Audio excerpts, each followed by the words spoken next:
কোশ্চেনটা আছে যে write a news paper report on Delhi air pollution, মানে দিল্লিতে যে এয়ার পলিউশন খুব খারাপ হয়ে গেছে তা নিয়ে একটা নিউজ পেপারে রিপোর্ট লিখতে বলছে।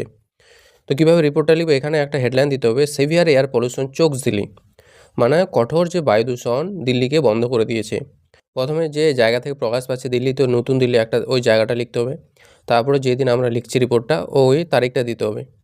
এবার তারপরে যা কিছু শুরু করতে হবে। Delhi witnessed a sharp deterioration in air quality on Sunday as the air quality index remain in the severe category across most monitoring station. কী বলছে, দিল্লি উইটনেস করলো মানে দেখতে পেলো দারুণ একটা ডেটারিওশন, মানে হচ্ছে নিচে নেমে যায় যার এয়ার কোয়ালিটিটা, যেটাকে AQI বলা হয়, ওই AQIটা অনেক উপরে উঠে গেছে, মানে বায়ুর যে অবস্থাটা খুব খারাপ হয়ে গেছে, যেটা সিভিয়ার ক্যাটাগরিতে আসছে, মানে কঠোর বা খুবই খাতারনাক পরিস্থিতিতে পৌঁছে গেছে বিভিন্ন যে মনিটরিং স্টেশনগুলো আছে ওখানে। অ্যাকর্ডিং টু দ্য যে central pollution control board CPCB, মানে CPCB যে দেখাশোনা করে পলিউশন কন্ট্রোল করে, ওর মতে dense smoke cover the city, মানে ঘন কুয়াশা শহরটাকে ঘিরে ধরেছে, রিডিউসিং ভিজিবিলিটি দেখা যাচ্ছে না, কজিং ব্রেথিং ডিসকমফোর্ট, ভালো করে শ্বাস নেওয়া যাচ্ছে না, এবং রেসিডেন্ট যারা ওখানে বসবাস করে ওরা নিতে পারছে না।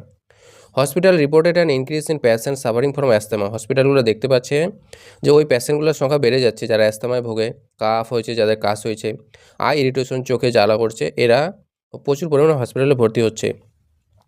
Expert attributed the crisis to vehicular emissions, construction dust, industrial pollution and the stubble burning in the neighbouring states. যারা এক্সপার্ট আছে, এক্সপার্টগুলো কী বললো কী কারণগুলো, একটা হচ্ছে যে গাড়ির ধোয়া, কনস্ট্রাকশন হচ্ছে কাজ হচ্ছে বিল্ডিংয়ের যে যত নোংরা, ইন্ডাস্ট্রিয়াল পলিউশন ওই যে ইন্ডাস্ট্রি তৈরি হচ্ছে ওখানকার পলিউশনগুলো বা ইন্ডাস্ট্রির ধোঁয়াগুলো, and stubble burning of neighbouring states, neighbouring স্টেটে আশেপাশের রাজ্যগুলোতে ফসলের যে পড়ে থাকা অংশটা জ্বালিয়ে দেওয়া হচ্ছে, এই কারণে কিন্তু বেড়ে গেছে ওখানে এয়ার পলিউশনটা। Worsen by calm and the condition, মানে খুবই খারাপ অবস্থা পৌঁছে গেছে।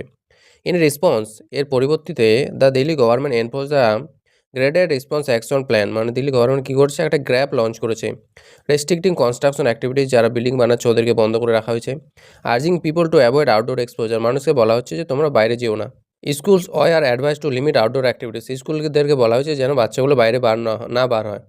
অ্যান্ড সিটিজেন আর encourage to use public transport, এমন যারা সিটিজেন নাগরিক ওদেরকে বলা হয়েছে যে পাবলিক মানে বড় বড় বাসগুলোতে যাও, পার্সোনাল গাড়ি নিয়ে যেও না।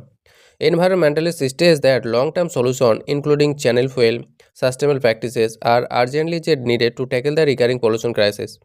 যারা এনভায়রনমেন্টালিস্ট পরিবেশবিদ ওরা কি বলছে যে পার্মানেন্ট সলিউশনের কথা বলছে, যেমন ব্যাটারি চার্জ যুক্ত গাড়িগুলো ব্যবহার করতে পারে, ইন্ডাস্ট্রিকে কমাতে পারে ইত্যাদি।